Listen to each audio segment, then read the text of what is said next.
Hello दोस्तों, आज हम स्टार्ट कर रहे हैं बेंडिंग स्ट्रेस ऑफ बीम के बचे हुए कुछ टॉपिक। उसमें से एक टॉपिक है फ्लिस्ट बीम। फ्लिस्ट बीम जो होता है एक टाइप ऑफ कंपोजिट बीम होता है। क्या होता है? एक टाइप ऑफ कंपोजिट बीम होता है। कंपोजिट बीम जो होता है वो ऐसा बीम होता है जो दो मटेरियल से बने होते हैं, कोई दो डिफरेंट मटेरियल से बने होते हैं। फ्लिस्ट बीम को हम दो पार्ट में डिवाइड करते हैं। पहला जो पार्ट है वो side flitched beam and top flitched beam. अब top and bottom flitched beam क्या होता है कि अगर कोई एक्स्ट्रा मटेरियल डिफरेंट जो दूसरा मटेरियल अगर हम बीम के टॉप एंड बॉटम में लगाएंगे तो उसको हम बोलते हैं टॉप फ्लिस्ट बीम। और अगर हम एक्स्ट्रा मटेरियल बीम के साइड वाइज लगाएंगे, मतलब बीम के दोनों साइड अगर हम कोई मटेरियल लगा रहे हैं उस टाइप के बीम को बोलते हैं हम साइड फ्लिस्ट बीम। अब हमें पता है कि मैक्सिमम जो स्ट्रेस होता है वो मैक्सिमम स्ट्रेस कहाँ होता है? टॉप पे होता है। टॉप पे होता है। तो अगर इसका मतलब सबसे ज़्यादा स्ट्रेंथ किस टाइप के बीम के पास होगा, तो हम बोल सकते हैं कि top and bottom flitched beam have more strength. ठीक है, have more strength. Top and bottom flitched beam has more strength. Simple सी बात है, कोई इसमें। अब हम एनालिसिस से स्टार्ट करेंगे। Side flitched beam, top and bottom flitched beam की एनालिसिस हम सबसे पहले स्टार्ट करते हैं। Top and bottom flitched beam. तो top and bottom flitched beam में हमें पता है कि हमारा जो बीम होगा कुछ इस तरीके से होगा। इस बीम में ये स्टील होगा सपोज करिए, और ये स्टील होगा, और ये कुछ वुड होगा। इस बीम की न्यूट्रल एक्सिस जो होगी कुछ यहाँ से सपोज करते हैं हम पास कर रही है। इस बीम का जो स्ट्रेस डिस्ट्रीब्यूशन अगर हम बनाएंगे तो हम स्ट्रेस डिस्ट्रीब्यूशन बनाते हैं आपके सामने में। ये जो पॉइंट होगा, ये जो पॉइंट होगा, ये पॉइंट कुछ यहाँ पे आता है और ये पॉइंट कुछ यहाँ पे आ रहा है। तो देखिए यहाँ पे क्या है कि यहाँ पे स्टील भी है और वुड भी है। इस पॉइंट पे, इस वाले लाइन पे स्टील भी है वुड भी है, मतलब स्टील का भी कुछ ना कुछ स्ट्रेंथ होगा। तो हम सपोज करते हैं कि यहाँ से यहाँ तक जो था, यहाँ से यहाँ तक जो था वो वुड की स्ट्रेंथ है। ये यहाँ से यहाँ तक वुड की स्ट्रेंथ है और यहाँ से यहाँ तक फिर स्टील की स्ट्रेंथ है। सेम ही पॉइंट पे है। तो अगर हम यहाँ से यहाँ की बात करेंगे तो ये क्या है? ये सिग्मा डब्ल्यू है। और यहाँ से यहाँ तक की बात करेंगे तो ये क्या है? सिग्मा एस है। अब स्टील मैक का मैक्सिमम स्ट्रेंथ कहाँ होगा? उसके बॉटम सबसे टॉप मोस्ट और एक्सट्रीम फाइबर पे होगा। और ये लीनियर वेरी कर रहा है, तो ये कुछ इस तरीके का डायग्राम बनेगा दोनों तरफ। ठीक है, ये कुछ इस तरीके का डायग्राम बनेगा दोनों तरफ। इसमें कुछ वैल्यू जो होगी, ये जो वैल्यू है, ये सिग्मा डब्ल्यू की है, और ये जो वैल्यू है ये सिग्मा एस की है, और ये जो वैल्यू है ये सिग्मा एस मैक्स की है। ठीक है, और इसका जो स्ट्रेन डिस्ट्रीब्यूशन होगा वो लीनियरली वेरी करेगा, उसमें कोई फर्क नहीं पड़ने वाला। जितना स्ट्रेस, जिस हिसाब से स्ट्रेस वेरी कर रहा था उसी हिसाब से स्ट्रेन वेरी करेगा। तो ये ऐसा ही रहेगा। ये क्या है? Stress distribution. ये स्ट्रेस डिस्ट्रीब्यूशन किसका है? ये स्ट्रेस डिस्ट्रीब्यूशन है हमारा फ्लिस्ट बीम का। ये स्ट्रेस डिस्ट्रीब्यूशन किसका है? ये स्ट्रेस डिस्ट्रीब्यूशन है फ्लिस्ट बीम का। ठीक है, इसको हम ऐड करना भूल गए थे। ये न्यूट्रल एक्सिस से पास कर रहा है, कुछ इस तरीके से ये हो रहा है। चलिए, अब जो है अब हमको इसकी एनालिसिस करनी है। तो इसकी एनालिसिस करने में एक चीज़ बस याद रखिएगा कि इसका जो मोमेंट ऑफ रेसिस्टेंस होगा, मोमेंट ऑफ रेसिस्टेंस मतलब कितनी इसकी मोमेंट कैरिंग कैपेसिटी है, ये होगी moment of resistance of would plus moment of resistance of steel. और मोमेंट MOR जो होती है ये हमें पता है कि सिग्मा इंटू जेड होता है, यानी कि sigma into BD²/6 for rectangle के केस में। हम निकालते हैं दोनों का अलग अलग मोमेंट। अब देखो MORW कितना होगा? ये वुड वाले पार्ट में लाई कर रहा है, ये वुड वाले पार्ट में लाई कर रहा है, मतलब जितना वुड की सेक्शन मॉड्यूलस की वैल्यू होगी उतना ही इसका जेड होगा। तो सेक्शन मॉड्यूलस ये कितने दूर में है? तो यहाँ से यहाँ तक का जो डेप्थ है ये हम D लेते हैं, और ऊपर भी T और नीचे भी T, और ये जो है ये हम लेते हैं B। तो इसका क्या लिखेंगे? Sigma into B into D²/6। Simple सी बात है। अब हमें निकालना पड़ेगा, सबसे इंपॉर्टेंट जो निकालना पड़ता है वो निकालना पड़ता है स्टील का। स्टील का मोमेंट और रेसिस्टेंस कैसे निकालेंगे? तो देखिए, स्टील के मोमेंट और रेसिस्टेंस में थोड़ा सा आप लोग को कन्फ्यूजन होगा, पर हम ट्राई करेंगे कि आप लोग पूरा एकदम क्लियरली समझे। देखिए, सबसे पहले हम क्या करेंगे ना कि इस पूरे बॉडी को हम एज्यूम कर लेंगे कि D into two plus T के डेप्थ का ये स्टील सेक्शन है, तो इसका मोमेंट ऑफ रेसिस्टेंस कितना होगा। तो देखो हम क्या लिखेंगे, sigma S max into B into D plus two T square upon 6। ये क्या होगा पूरे सेक्शन का। अब हमको इस वाले पार्ट में तो वुड नहीं है, लेकिन इस वाले पार्ट में वुड नहीं है, लेकिन इस वाले पार्ट्स पे जहाँ से स्टार्ट हो रहा है वहाँ पे स्टील का स्ट्रेंथ होगा। अगर हम इस वाले पार्ट को माइनस कर दें तो सिर्फ ऊपर और इस वाले पार्ट का स्टील स्ट्रेंथ पता चल जाएगा। तो हम लिखेंगे minus sigma S into B D square upon 6। ठीक है, यहां से तो M O R equal to हम पता कर लिए हैं, M O R total moment M O R T equal to sigma W into B D square by 6 plus sigma S max into B into D plus two T square by 6 minus sigma X into P D square by 6। ये होता है ये एक तरीका है, ये भी तरीका है जिससे कि हम मोमेंट कैरिंग कैपेसिटी निकाल सकते हैं। एक और तरीका है जो कि आप लोगों को बहुत ही इजी होगा, हम उस तरीके की बात करते हैं। ठीक है, हमें उस तरीके की बात करनी है। तो स्टार्ट करते हैं हम दूसरा तरीका। अब आप लोग को पता है कि मॉड्यूलर रेशियो क्या होता है, हमने डिस्कस किया था एक क्लास में मॉड्यूलर रेशियो के बारे में। तो मॉड्यूलर रेशियो क्या होता है, एम इक्वल टू हम लिख सकते हैं E S upon E W, इस बीम के केस में E S upon E W. यानी कि मॉड्यूलर रेशियो का काम क्या होता है, मॉड्यूलर रेशियो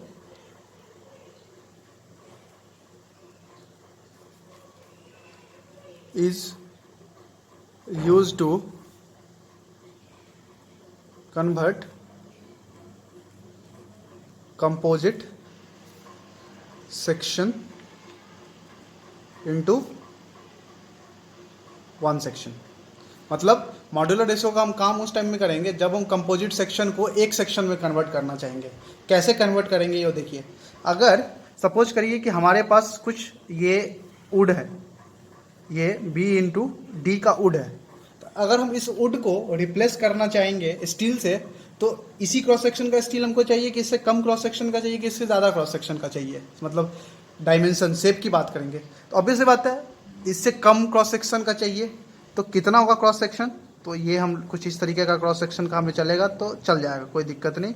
ये बी डैश, ये D dash, B dash less than B होगा और डी डैश भी जो होगा लेस देन टी होगा। मतलब अगर हम वुड सेक्शन को बनाना चाहें तो इस तरीके से हम बना सकते हैं, वुड को स्टील में हम चेंज कर सकते हैं, और सिमिलरली हम चाहेंगे तो स्टील को वुड में चेंज करते हैं। अगर मान लीजिए बी डैश और डी डैश का हमारा स्टील सेक्शन है और लेकिन हमारे पास स्टील अवेलेबल नहीं है, हमारे पास बस वुड अवेलेबल है, अगर हमको उतना मोमेंट कैरिंग कैपेसिटी रेसिस्ट करवाना तो क्या करना पड़ेगा, हम इसका डायमेंशन मतलब शेप बड़ा कर देंगे, हाँ एरिया बड़ा कर देंगे।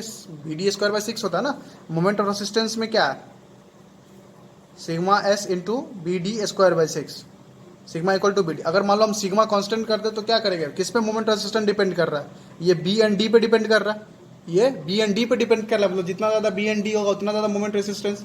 अगर हम इस केस में मान लें कि बी डैश डी डैश था और यहाँ पे सिग्मा की वैल्यू ज़्यादा थी, तो अगर यहाँ पे सिग्मा की वैल्यू कम है लेकिन हमें मोमेंट ऑफ रेसिस्टेंस उतना ही चाहिए, एम ओ आर की वैल्यू मेरी उतनी ही है, उस केस में हम क्या करेंगे, उस केस में बहुत सिंपल सा आप लोग का जवाब होना चाहिए कि सर डायमेंशन बढ़ा देंगे। हमने डायमेंशन बढ़ा दिया। अब डायमेंशन किस बेसिस पे बढ़ाएंगे, तो डायमेंशन हम बढ़ाएंगे कि अगर देख लो, ये ट्रिक है आप लोग को याद रखने के लिए, if wood to steel convert कर रहे हैं, इफ वुड टू स्टील कर रहे हैं तो बी डैश इक्वल टू हम लिख सकते हैं B by M and D dash equal to लिख सकते हैं डी बाई एम। मतलब हम हायर लोअर स्ट्रेंथ वाले मटेरियल से हायर स्ट्रेंथ वाले मटेरियल की तरफ कन्वर्ट कर रहे हैं, तो हम क्या करेंगे, डायमेंशन कम करेंगे, इसलिए हम क्या करेंगे, B dash equal to B upon M. If अगर हम स्टील से वुड की तरफ, यानी कि वुड मतलब स्टील मतलब कोई भी मेटल से अगर हम लकड़ी की तरफ आएंगे, उस टाइम में जो हम बी लिखेंगे, उस टाइम में जो बी होगा ये होगा एम इंटू बी डैश, और डी जो होगा ये एम इंटू डी डैश। मतलब यहाँ पे हम डायमेंशन बड़ा करेंगे, इसलिए हम क्या करेंगे, मॉड्यूलर रेशियो से इसको मल्टीप्लाई कर देंगे, और यहाँ हमको डायमेंशन कम करना पड़ेगा क्योंकि हम स्टील यूज कर रहे हैं, उसका स्ट्रेंथ ज़्यादा है, तो डायमेंशन कम करना है क्योंकि हमारा मोमेंट ऑफ रेसिस्टेंस उतना ही है, तो हम क्या करेंगे, डायमेंशन कम करेंगे, इसलिए हम क्या करेंगे, मॉड्यूलर रेशियो से डिवाइड करेंगे। अगर हम इससे पहले वाला क्रॉस सेक्शन देखें, हमारा जो क्रॉस सेक्शन था ये कुछ इस तरीके से था।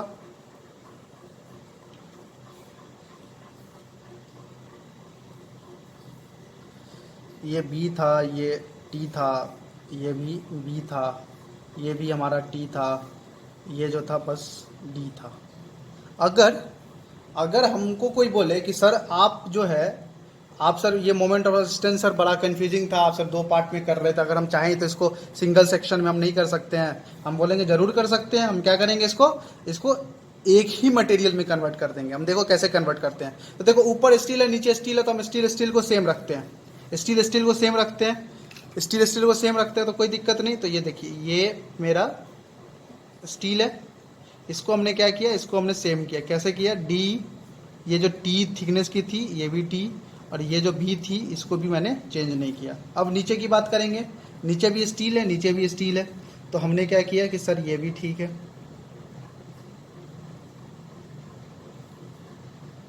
ये भी ठीक है, इसको भी हम चेंज नहीं करेंगे, इसको भी हम चेंज नहीं करेंगे, इसको भी हम चेंज नहीं करेंगे। और हम क्या करेंगे, हम बस इसकी विथ को चेंज कर देंगे। हम बोलेंगे कि सर हम डी भी चेंज नहीं करेंगे, डी भी ऐसे ही रहने देते हैं, हम बस क्या करते हैं, हम इसकी विथ को चेंज कर देते हैं। तो इसकी विथ को हम चेंज करेंगे तो कितना हो जाएगा, ये जो बी था, ये जो बी डब्ल्यू हम लिख रहे हैं यहाँ पे, विथ का जो चौड़ाई था, ये कितना हो जाएगा।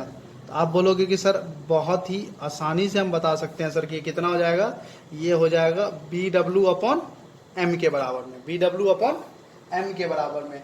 ये क्या होगा, इस टाइप के सेक्शन को हम क्या बोलते हैं, इस टाइप के सेक्शन को हम बोलते हैं इक्विवेलेंट वुडन सेक्शन। इस टाइप के सेक्शन को हम बोलते हैं इक्विवेलेंट वुडन सेक्शन। अगर हम सपोज करें, अगर आप ध्यान दीजिए, अगर हम इस steel section, equivalent steel section, wooden section नहीं, स्टील सेक्शन, अगर हम बोलेंगे कि नहीं सर हम स्टील में नहीं, हम वुड में वुड में ही रखना चाहते हैं, तो बहुत सिंपल है। अब हम क्या करेंगे, इस वाले पार्ट को कांस्टेंट रखेंगे, इस वाले पार्ट में क्या करेंगे, हम टी की जो वैल्यू थी, जो थिकनेस थी हमारे स्टील सेक्शन, उसको ना चेंज करके हम इसको चेंज करेंगे। तो देखो अब क्या होगा, हम स्टील से वुड में जा रहे हैं, तो मतलब हमको ज़्यादा लॉन्गर क्रॉस सेक्शन चाहिए, तो ये क्या होगा, ये डायमेंशन बढ़ जाएगा। तो ये डायमेंशन जो हो जाएगा ये कुछ ऐसा हो जाएगा।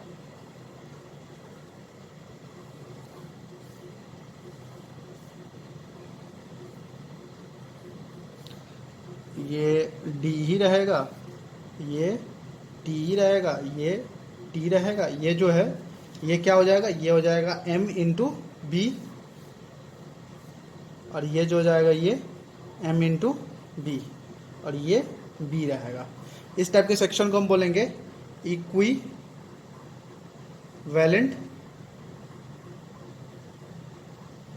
Wooden section. अब क्या होगी, आप सिंपल सी बात है, ये अब एक दोनों क्या बन गया, एक आई सेक्शन बन गया।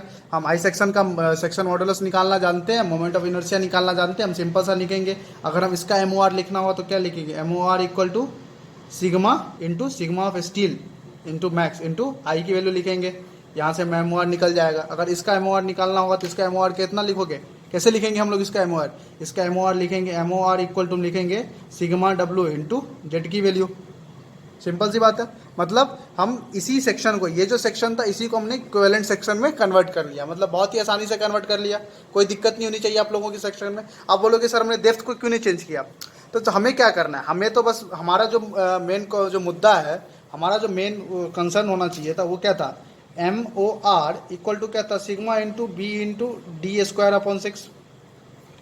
अगर हम क्या कर रहे हैं, डी को इतना ही रहने देते हैं, लेकिन हम बी, हमको तो बस इसको मेंटेन करना है, इस हिसाब से मेंटेन करना है कि हमारा ये वैल्यू मेंटेन रहे। तो हमने डी को ना चेंज किया। बोला क्यों, क्योंकि आप कंस्ट्रक्शन मान लो अगर हो गया उस टाइम अगर हम डेप्थ को चेंज करेंगे तो क्या होगा, अच्छी बात नहीं रहेगी, नहीं कर पाएंगे, मतलब क्या डिज़ाइन सही नहीं लगेगा।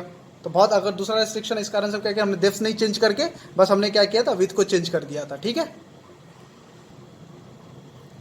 अब जो है हम बात करेंगे किसके बारे में, अब हम बात करेंगे साइड फ्लिस्ट बीम के बारे में, साइड फ्लिस्ट बीम के बारे में। ठीक है,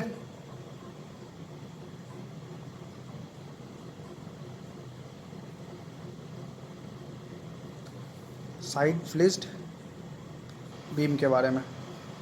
अब साइड फ्लिस्ट बीम क्या होता है ये देखते हैं। तो हमें पता था साइड फ्लिस्ट बीम क्या होता है। आप लोग बोलोगे अरे हमसे सर, अरे सर फिर से सर वही चीज़ बता रहे हैं सर, हम बोर हो जाएंगे। हम बोलेंगे नहीं सर, हम बोर होने नहीं देंगे आप लोगों को। क्यों? क्योंकि कल के क्लास में हम इससे रिलेटेड न्यूमेरिकल सॉल्व करेंगे, तो बोर कैसे होंगे, नहीं होने देंगे। इस टाइप का क्या है, इस टाइप में यहाँ पे मेरा स्टील लगा हुआ है, साइड फ्लिस्ट किया हुआ है, और इस टाइप में मेरा क्या लगा हुआ है, स्टील लगा हुआ है। ये क्या है, ये भैया वुड लगा हुआ है, मतलब लकड़ी लगा हुआ है। अब हम क्या कर रहे हैं, इसका कुछ सी जी यहाँ से पास करेगा। अब हम क्या कर रहे हैं, अब तो ऊपर और नीचे वाली बात नहीं है ना। अब तो जितना मैक्सिमम स्ट्रेस, जितना सिग्मा मैक्स वुड का होगा उस पॉइंट पर, उतना ही तो सिग्मा मैक्स क्या होगा, स्टील का भी होगा। मतलब अब सिंपल सी बात है, हम क्या करेंगे, आराम से बनाएंगे। एक बनाएंगे हम वुड का अलग से, यहाँ लिखेंगे सिग्मा डब्लू मैक्स, यहाँ भी लिखेंगे सिग्मा डब्लू मैक्स। दूसरा हम क्या करेंगे, दूसरा हम स्टील का बनाएंगे। ये भैया स्टील का बना, इसको हम लिखेंगे सिग्मा एस मैक्स। इसको भी क्या लिखेंगे हम, सिग्मा एस मैक्स। यहाँ से यहाँ तक का जो थिकनेस था ये बी था, यहाँ से यहाँ तक का जो थिकनेस का था टी था, यहाँ से यहाँ तक का जो थिकनेस था वो टी था, और टोटल जो डेप्थ है वो आराम से लिखेंगे हम डी। अब आप बोलिएगा कि सर ये सब तो बहुत बढ़िया सर, आपने बहुत अच्छे से लिखा सर, आप बताइए इसका एम ओ आर कितना होगा। तो एम ओ आर फिर से M O R W plus M O R of S. M O R W मतलब moment of resistance of wood section, wood section का कितना होगा, तो बोलेगा sir sigma W into B into D square upon 6। कोई दिक्कत इसमें, बोलो आप लोग बोलिएगा नहीं सर कोई दिक्कत नहीं। प्लस स्टील सेक्शन का कितना होगा, तो सर आप बोलेगा सर सिग्मा एस इंटू, अब देखो स्टील का टोटल चौड़ाई कितनी है, 2t है, तो 2t इंटू डेप्थ तो उतना ही रहेगा, डी स्क्वायर बाई 6। बहुत ही सिंपल था। बोले सर बहुत सिंपल था सर, ये तो सबसे ईजी था। अब है इसमें एक और कैच है। इसमें क्या कैच है कि इसको हम क्या करेंगे, या तो हम इसको एक इस तरीके का भी, अगर हमारे पास साइड फ्लिस्ट बीम हो जाता है तब आप लोग को थोड़ा सा कन्फ्यूजन होगा, तो आप लोग ध्यान से देख लीजिएगा। अगर हमारे पास साइड फ्लिस्ट बीम में कुछ इस तरीके का केस आ जाए, कुछ इस तरीके का केस आ जाए, ये स्टील सेक्शन है, ये स्टील सेक्शन है और ये वुड है, तब हम क्या करेंगे, तब जो है वो इम्पॉर्टेंट बात है, आप लोग ध्यान से देखिए। इसमें हमारा क्या है, ये मान लीजिए मेरा न्यूट्रल एक्सिस बना पूरे सेक्शन का न्यूट्रल एक्सिस बना, तो यहाँ से यहाँ तक का जो मेरा है ये क्या है, ये सिग्मा डब्लू मैक्स है। ये भी क्या है, ये भी सिग्मा डब्लू मैक्स है। ये दोनों क्या है, सिग्मा डब्लू मैक्स है। अब स्टील का कहाँ से कहाँ तक बनेगा, तो स्टील का भी सर बोलिएगा कि सर कुछ यहीं से बनेगा,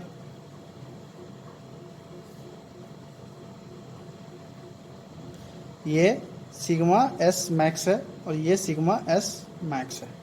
अब देखिए, अब एक कंडीशन आती है, इसमें एक छोटा सा कॉन्सेप्ट है। हम ज़्यादा बड़ा कॉन्सेप्ट उसको नहीं मानते, हम एक छोटा सा कॉन्सेप्ट उसको मानते हैं। क्या कॉन्सेप्ट है, उस कॉन्सेप्ट पे हम लोग बात करेंगे। देखिए अब क्या है कि अगर सपोज करिए कि हमारे पास ऐसा केस आ जाए कि जो सिग्मा एस मैक्स है वो अगर ग्रेटर देन सिग्मा, इस पॉइंट पे कितनी वैल्यू है, इस पॉइंट पे स्ट्रेस की वैल्यू हमारी sigma W, greater than sigma W है। अगर स्टील में जो स्ट्रेस मैक्सिमम है वो अगर स्ट्रेस इन दिस मैक्सिमम है, मतलब वुड के स्ट्रेस से ज़्यादा मैक्सिमम है, तो क्या होगा, या sigma W greater than sigma S max, तो क्या होगा। देखो अगर स्ट्रेस स्टील में यहाँ पहुँच गया, अगर स्ट्रेस मैक्सिमम अपने स्टील में अगर मैक्सिमम स्ट्रेस यहाँ पहुँच गया, उस केस में क्या होगा, और या अगर इस पॉइंट पे सिग्मा डब्लू पे, तो उस टाइम हम चेक करेंगे कि अगर हम सपोज करते हैं कि स्ट्रेस में, अगर स्टील के स्ट्रेस में मैक्सिमम स्ट्रेस पहुंच गया है, जिस पॉइंट पे सिग्मा डब्लू यहाँ पे था, उस पॉइंट पे हम चेक करेंगे कि इन दोनों में से कौन सा स्ट्रेस मैक्सिमम होगा, कौन सा स्ट्रेस मैक्सिमम होगा। उसी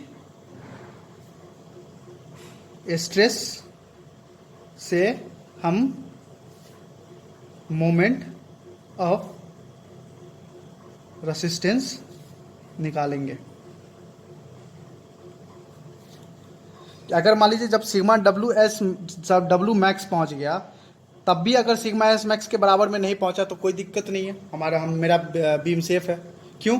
लेकिन अगर sigma S max sigma W max से पहले पहुंच गया, इसका मतलब क्या होगा कि स्टील जो है वुड के फेल होने से पहले टूट रहा है, मतलब मेरा बीम जो है पहले टूट जा रहा है। लेकिन अगर sigma W S max greater than sigma W max greater than sigma S max है, इसका मतलब क्या, मेरा स्टील तो ठीक था, स्टील अपने पोजीशन पे था, लेकिन अगर बीम के टॉप फाइबर से क्रैक करना स्टार्ट हो गया तो कोई दिक्कत नहीं है। लेकिन अगर ये सिग्मा एस मैक्स जो है ये अगर पहले पहुंच जा रहा है अपने मैक्सिमम स्ट्रेस पे, इस स्ट्रेस पे अगर हम पहले पहुंच जा रहे हैं, इसका मतलब क्या है कि वुड जो है यहीं से ब्रेक होना स्टार्ट हो जाएगा, जो कि ये खराब, मतलब ये हम डिजाइन में अलाउ नहीं करेंगे। ठीक है, तो जिसकी भी स्ट्रेस की वैल्यू कम होगी उसके रिस्पेक्ट में हम उसके स्ट्रेस की दूसरे के स्ट्रेस की वैल्यू निकालेंगे। ये बेस्ट समझ में आएगा जब हम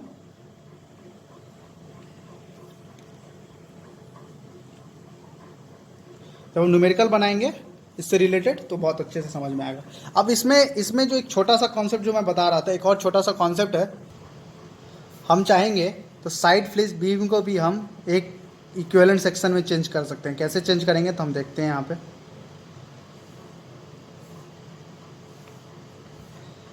ये इसमें स्टील लगा हुआ था, ये इसमें स्टील लगा हुआ था, ये वुड से बना हुआ है, ये बी है, ये टी है, और ये टी है, और ये डी है।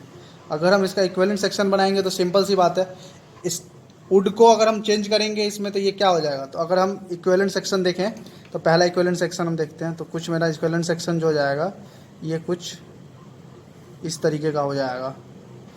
इसकी जो डेप्थ होगी, जो विथ होगी, ये क्या होगी 2t plus B by M, और विथ जो होगी वो क्या होगी,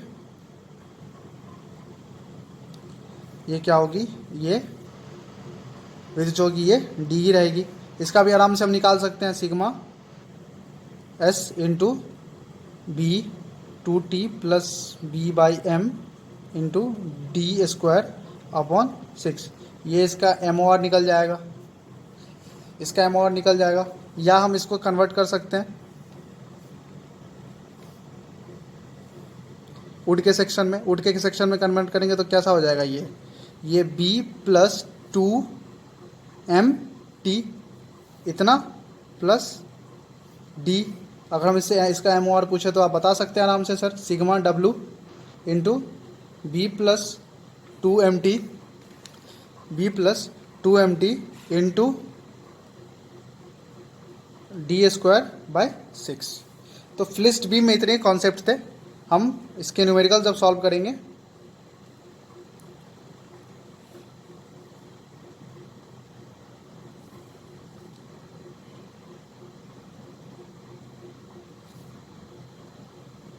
तब अच्छे से